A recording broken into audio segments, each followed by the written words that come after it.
Assalamualaikum warahmatullahi wabarakatuh. Balik lagi bersama saya di Jagoan Neon, teman-teman.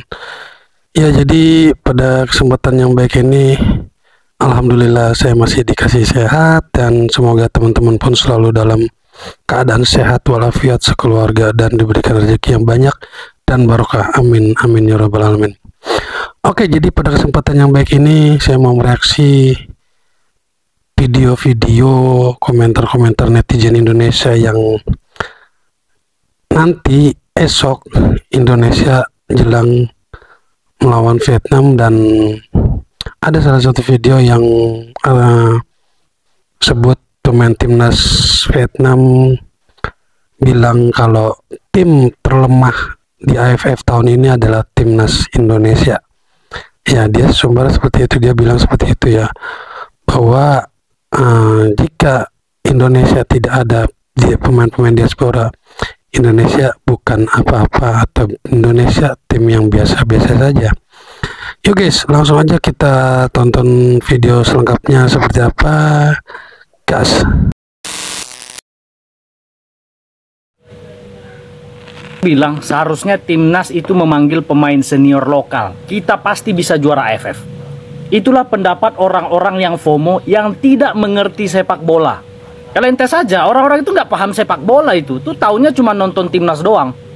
Pemain-pemain yang dipanggil di timnas ini rata-rata adalah pemain U22 di Liga 1. Jadi Liga 1 itu punya aturan, setiap klub harus memainkan minimal satu pemain U22 45 menit pertama. Jadi klub itu punya 2-3 pemain U22. Nah, sebagian besar pemain yang dipanggil di timnas itu adalah pemain U22 yang sebenarnya main itu ya untuk melengkapi regulasi ini. Kalau nggak kena denda klubnya. Artinya bukan pemain inti. Contoh Dava Fasya, di Borneo ini pemain jarang banget main. Karena Dava di Borneo cuma untuk mematuhi peraturan Liga 1 ini. Jadi wajar ya kalau pemain kita itu kalah bersaing misalnya dengan timnas Vietnam, apalagi Thailand. Nah, ada yang bilang harusnya Sintayong memanggil pemain seperti Lili Pali, Rahmat Irianto, Rizky Ridho. Pasti juara AFF, pasti juara gundulmu. Sekalipun Sintayong memanggil semua pemain senior lokal Liga 1, kualitas mereka itu cuma nomor 25 Asia. Ya, nomor 25 Asia. Yang kita lawan itu Liga Vietnam nomor 14 Asia ya. Contoh Nguyen Van Toan, kenapa dia bisa tampil bagus, cetak gol kemarin? Dia di klubnya Nambin itu main sampai di Asian Champions League 2, lolos ke babak knockout. Nah, pemain timnas ada nggak yang main di ACL 2 di Persib? Ada, Kakang Rudianto, Robi Darwis. Tapi apakah mereka dapat menit bermain? Enggak. Kalian coba lihat, Kakang Rudianto sama Robi Darwis tampil jelek kan? Jadi mau senior ataupun junior ya, kualitas liga kita itu memang kalah dari Liga Vietnam. Salam Di Matteo. Ya, jadi timnas U22 kita itu kalau kata Bang ini mayoritas pemain cadangan di Liga 1 dong, berarti ya pantas saja kalau ditahan imbang kemarin, tahan imbang Laos kemarin 3-3. Apalagi nanti ketemu lawan Vietnam ya. Dan Pak Erick Thohir sendiri pun bilang imbang lawan Vietnam aja udah bagus banget. Aduh, jadi nggak yakin nih imbang, karena di kandang Vietnam. Kalau menurut saya sih Indonesia bakalan kalah dah, karena tim Vietnam ini tim intinya ya. Kok bisa? Berarti ini udah parah nih. Ya, Erick Thohir dikabarkan tidak yakin Indonesia bakalan menang saat melawan Vietnam. Lah, kok bisa? Gimana ceritanya? Lah, gini ceritanya. Tapi sebelum lanjut, please klik tombol follow dulu agar kita bisa bersahabat dan kita bisa berbagi tentang berita sepak bola menarik lainnya. Dan buat kalian yang sedang mencari jersey timnas Indonesia, silahkan check out di keranjang kuning atau di showcase profil saya. Oke, lanjut. Ya, kita realistis saja sekarang. Saat melawan Myanmar dan Laos kemarin, kita sudah berekspektasi bahwa pertandingan itu akan menjadi ladang gol dan ladang poin buat timnas Indonesia. Tapi kenyataannya saat melawan Myanmar, sumpah Indonesia sangat kesulitan untuk mendapatkan 3 poin. Dan saat melawan Laos, Indonesia sangat kesulitan dan bahkan udah beruntung sudah imbang. Nah, sekarang kita akan menghadapi Vietnam, tim yang lebih jago daripada Myanmar dan juga Laos. Dan pertandingan itu akan berlangsung di kandang Vietnam. Tentu ini merupakan tantangan yang sangat besar buat timnas Indonesia. Ditambah keadaan Indonesia yang sedang tidak tidak baik-baik saja. Kenapa bilang seperti itu? Marcelino mendapatkan kartu merah di pertandingan sebelumnya saat melawan Myanmar. Marcelino merupakan tonggak untuk Indonesia. Dan bagaimana dengan keadaan Indonesia? Dengan keadaan Indonesia tersebut sehingga Erick Thohir mengatakan sudah draw saja itu udah luar biasa, bukan menang, draw saja. Ini saya kutip dari Kompas TV ya. Gimana menurut kalian dengan statement Erick Thohir tersebut? Apakah kalian juga setuju kalau Indonesia draw saja udah luar biasa? Tulis di komentar. Kegagalan timnas Indonesia untuk mengalahkan Laos membuat Iya, berat juga soalnya di kandang Vietnam ini, bos. Kalau menurut Pak Erick Thohir, imbang lawan Vietnam di kandang Vietnam aja udah luar biasa. Ya, jadi kalau menurut saya pribadi nggak yakin dah untuk imbang, karena Vietnam pasti bakalan ingin menang, ingin mencuri poin, dan dia pasti bakalan menang. Indonesia pasti kalah. Karena apa? Kita lihat aja dia kemarin lawan Laos di kandang sendiri di Manahan Solo, kita ditahan imbang sama Laos 3-3 ya guys. Dan itu pun ketar-ketir lawan Laos di kandang sendiri. Ya gimana nanti lawan Vietnam di kandang Vietnam? Waduh, amsyong dah. media Vietnam Ta Bien Chuong merasa puas. Hal ini disebabkan oleh fakta bahwa Indonesia akan menjadi lawan Vietnam berikutnya. Ta Bien Chuong menganggap bahwa hasil imbang dalam pertandingan antara timnas Indonesia melawan Laos membawa kabar baik bagi Vietnam. Terlebih lagi, tim Garuda harus bermain tanpa Marcelino Ferdinand saat menghadapi Vietnam di pertandingan berikutnya. Tidak salah jika dikatakan bahwa satu tim bermain imbang dan kedua tim...